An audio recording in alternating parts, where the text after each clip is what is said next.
Halo Sobat Bima, selamat datang di Bimbingan Alumni UI. Kembali lagi dengan aku Kak Adit, tutor bahasa Inggris di Bimbingan Alumni UI. Pada video kali ini, kita akan membahas soal-soal bahasa Inggris SIMAK UI. Sebelum kita mulai videonya, jangan lupa untuk like, subscribe, share, dan jangan lupa untuk nyalakan bel notifikasinya agar kalian tidak ketinggalan video-video Bimbingan Alumni UI berikutnya. Nah, tunggu apa lagi? Langsung aja kita bahas soalnya. Let's go!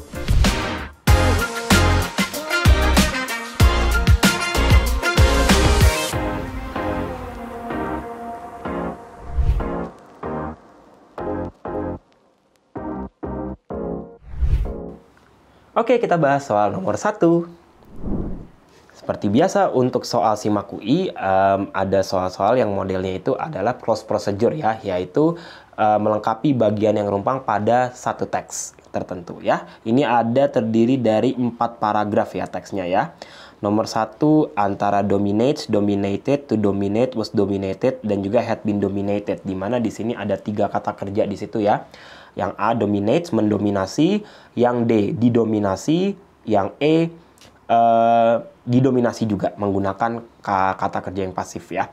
To dominate itu adalah keterangan ya. Ini keterangan, adverb. Oke. Yang ini semuanya adalah bisa jadi predikat ya. P, dan juga P, predikat. Oke. Sedangkan dominated ini bisa jadi predikat, bisa jadi keterangan. Kenapa? Karena dalam bahasa Inggris kita mengenal pasti ada verb 1, verb 2, dan verb 3. Oke, verb 1 sudah pasti dominate, ya kan? Di sini bentuk pertama dari dominated ya. Bentuk keduanya dominated, bentuk ketiganya juga sama. Nah, apa yang membedakan bentuk 2 dan bentuk 3? Bentuk 2 itu berarti kan mendominasi tapi di masa lampau. Berarti kata kerjanya itu termasuk yang aktif. Sedangkan untuk yang bentuk ketiga bisa kita gunakan untuk yang pasif. Oke, artinya yang didominasi. Nah, kita nanti lihat yang manakah jawaban yang tepatnya ya. Di sini kalimatnya dimulai dari a bona fide authoress. Oke, ini keterangan ya. Pertama ini keterangan. A bona fide authoress, hadit, subject, was without a doubt. Ini predikatnya ya. Without a doubt, the world's most famous woman in a Starship stratosphere, titik-titik by her masculine peers. Ingat, di video sebelumnya aku pernah mengatakan bahwa yang namanya predikat dalam sebuah kalimat hanya boleh ada satu, tidak boleh lebih dari satu. Kalau ada kata hubung, bisa lebih dari satu. Kita lihat di sini predikat sudah ada, tetapi tidak ditemukan kata hubung. Without ini bukan kata hubung ya, tetapi kata depan atau preposisi, berbeda. Oke. Kata hubungnya tidak ada, maka kita tidak bisa menjawab dengan yang bentuknya predikat juga. Berarti jawaban yang A, dominates, gugur. Jawaban yang D, was dominated, gugur. Jawaban yang E, had been dominated, gugur juga. Tinggal yang B, dominated, atau yang C, to dominate. Karena bisa kemungkinan yang B itu juga keterangan. Oke, dan di sini petunjuk berikutnya adalah kalau ada by, kemungkinan besar sebelumnya itu adalah ada kata kerja, walaupun bukan predikat ya, ada kata kerja berbentuk ketiga. Oke, maka yang tepat untuk nomor ini jawabannya adalah yang B, dominated, yang tentunya merupakan reduced clause ya, bentuk sederhana dari which was dominated. Which was-nya hilang, tinggal dominated saja. Bentuk 3 tanpa teman ya, tanpa kata bantu, dia akan statusnya sebagai keterangan, bukan predikat.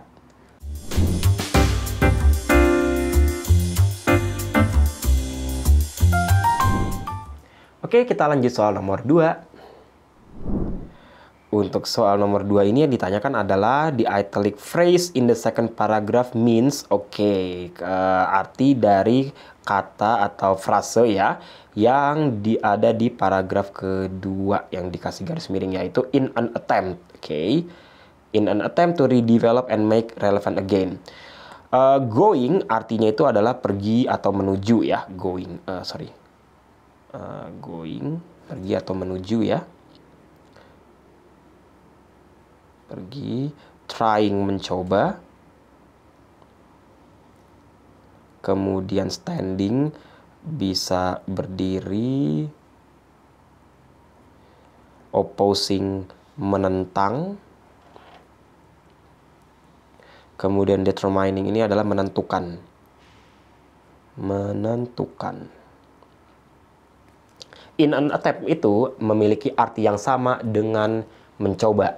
Berarti jawaban untuk nomor 2 ini adalah yang trying, yaitu yang B.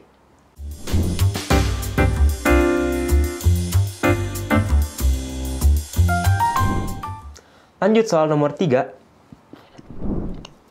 Untuk nomor 3 ini kita akan mengisi titik-titik yang nomor 2 di sini ya, yaitu di kalimat yang their buildings are never bland or mundane, but moreover assertive statements of a particular view of that the world bla bla bla indeed look different. Ada kata indeed di sini ya. Must ini menunjukkan sebuah kewajiban ya, obligatory. Sama dengan has to, ini sama ya, must kewajiban. Oke. Sama juga dengan yang has to ya, kewajiban juga. Kemudian should ini adalah saran atau nasihat ya. May itu kemungkinan. Bisa juga digunakan untuk izin ya. Kemudian will itu untuk kerelaan melakukan sesuatu. Kerelaan. Kerelaan. Atau keinginan ya. Keinginan. Oke. Yang manakah jawabannya yang tepat? Apakah kita harus menggunakannya kewajiban, saran atau nasihat, kemungkinan, atau kerelaan? Oke. Di sini dikatakan bahwa their buildings are never bland. Never bland ini artinya bland itu kan polos ya, atau membosankan. Berarti mundane ini memiliki arti yang sama karena dia menggunakan or di sini ya. But moreover, assertive statements of a particular view that the world in bla bla bla indeed look different. Apakah must indeed yang paling tepat yang mana? Should indeed, may indeed, will indeed, has to indeed. Nah, yang tepat adalah yang kemungkinan bahwa bumi kemungkinan bisa saja terlihat berbeda, bukan harus terlihat berbeda ya, atau disarankan, tetapi kemungkinan. Jawabannya yang C.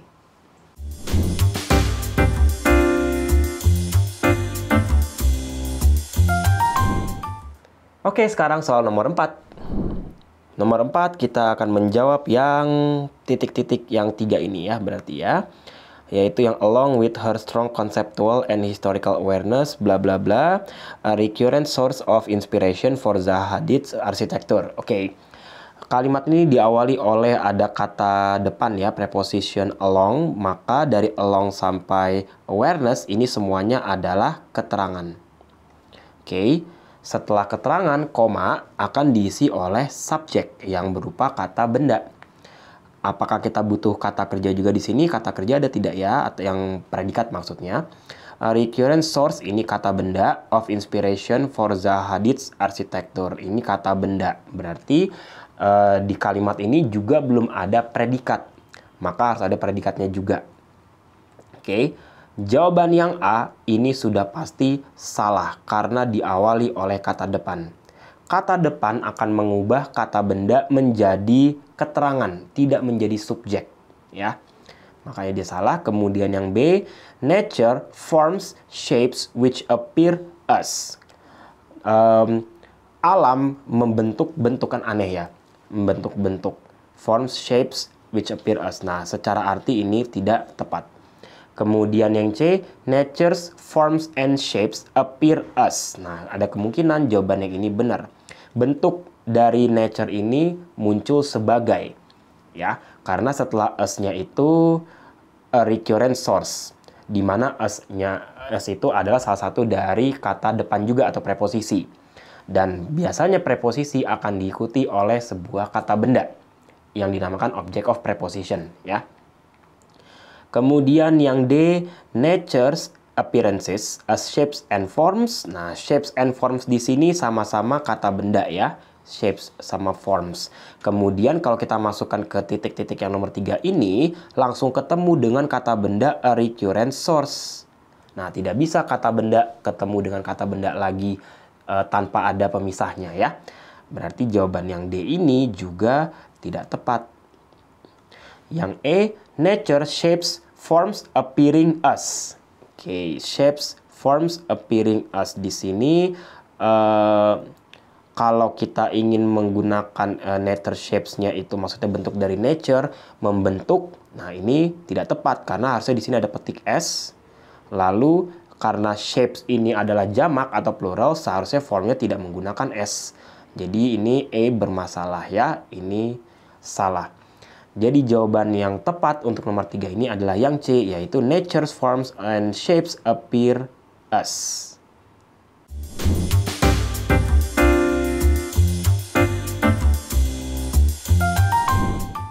Sekarang soal nomor 5. Pertanyaan nomor 5, oke, untuk menjawab yang keempat ini ya. Dari kalimat yang diawali oleh dari sini di Sesmed ya. Zaha Hadid Architects embrace digital drawing early on. Oke, ini kata kuncinya ya. Dia mulai menggunakan digital drawing. Berarti berhubungan dengan sesuatu yang modern ya, namanya juga digital. Lalu this has made, hal ini membuat the studio able to challenge. Challenge ini menentang. Ya, studionya tadi yang menggunakan digital drawing menentang apa?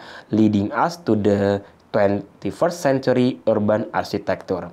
Kita coba lihat pilihan jawabannya. Apakah menentang the landmark projects, menentang her male counterparts, traditional architecture, patterns and construction, atau yang E, development of new designs. Nah, kalau development of new designs kan baru, berhubungan juga tadi dengan yang digital atau modern. Jadi tidak mungkin untuk menentang hal tersebut karena sama-sama modern. Modern biasanya untuk menentang apa yang masuk akal, yaitu menentang sesuatu yang lama, yang sebelumnya, yaitu yang berhubungan dengan tradisional. Makanya untuk jawaban nomor 4 ini, nomor 5 ya, untuk mengisi yang nomor 4 di dalam teksnya ya, yang bagian rumpangnya itu adalah traditional architecture. Pas ya, jadi di sini kita lihat embrace digital drawing early on. Digital drawing ini yang modernnya. Made the studio able to challenge menentang. Berarti modern menentang yang tradisional. Tepat ya, jadi jawaban yang C untuk nomor ini.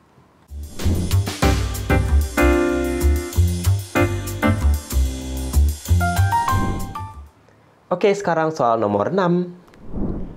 Pertanyaan nomor 6 adalah, this sentence, ada di kalimat di sini ya, this sums up a kind of new baroque, a sensuous, more vibrant and engaging type of architecture should be the last sentence of paragraph. Oke, berarti cocoknya kalimat ini ada di akhir paragraf yang mana? Apakah 1, 2, 3, 4 atau yang 5 ya? Sums up ini kan artinya adalah konklusi ya, menyimpulkan. Di sini menyimpulkan apa? Yaitu adalah type of architecture. Kita lihat yang mana yang nyambung dengan kalimat ini ya. Apakah yang A, kalimat terakhirnya itu yang paragraf 1 ya, membahas tentang tipenya tadi ya, tipe dari arsitekturnya. Di sini kan dikatakan characterized by their dynamic formal qualities, sinuously curving shapes, or crystallized strata. Ada kemungkinan ini jawabannya ya, karena dia menggambarkan jenisnya, tipenya ya, tipe atau karakternya. Kalimat terakhir paragraf kedua mengatakan, in an attempt to redevelop and make relevant again the formal investigations of Russian constructivism and Italian futurism, her projects expressed utopian ideals. Express utopian ideals, karyanya, tapi tidak menjelaskan tipe dari arsitekturnya. Jadi kemungkinan bukan jawabannya ya. Yang kedua tidak tepat. Yang ketiga di sini yang terakhirnya itu adalah it includes attention to physical context and landscapes resulted in layer structures or powerful moving lines and also exploring possible interfaces between patterns and construction. Oke. Ini membahasnya tentang desainnya ya, desain dari karyanya si arsitekturnya si Zaha Hadid ini. Oke. Effortsnya. Lalu di Berarti ini ada kemungkinan benar juga ya, karena ini kan juga membahas tentang ciri-ciri ya karakter ya, mirip dengan yang tadi di paragraf pertama. Paragraf terakhir di sini leading us to 21st century urban structure. Nah, ini tidak tepat ya, karena tidak membahas tentang tipe dari atau karakter dari karyanya ini ya. Tipe dari arsitekturnya. A kind of new baroque sensus more vibrant, engaging type of architecture. Berarti yang kita lihat di sini adalah tipe arsitekturnya. Oke. Di sini also socially and culturally, Hadid's buildings are iconic. Berarti di sini untuk yang di paragraf 1 yang dibahas karakternya itu adalah buildingsnya. Buildings yang dibuat oleh Hadid. Kemudian yang di paragraf ketiga arsitekturnya agak mirip ya.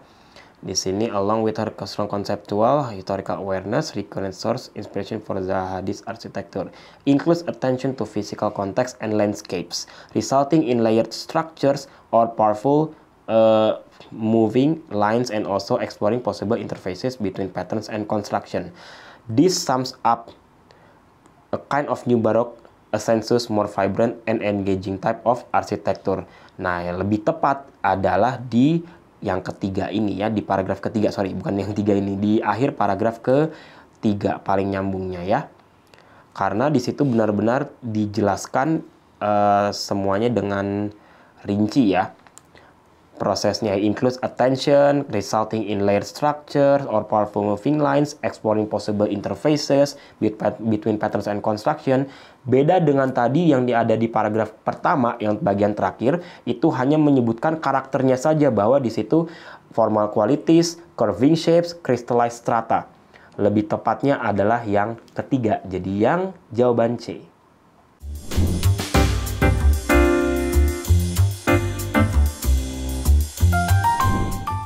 Nah, itu tadi pembahasannya. Gimana? Sudah mengerti semuanya? Kira-kira kita akan bahas soal apa lagi ya di video berikutnya? Kalian boleh loh tulis di komentar di bawah ini. Sampai jumpa di video berikutnya. Bimbingan alumni UI, yakin bisa, pasti bisa.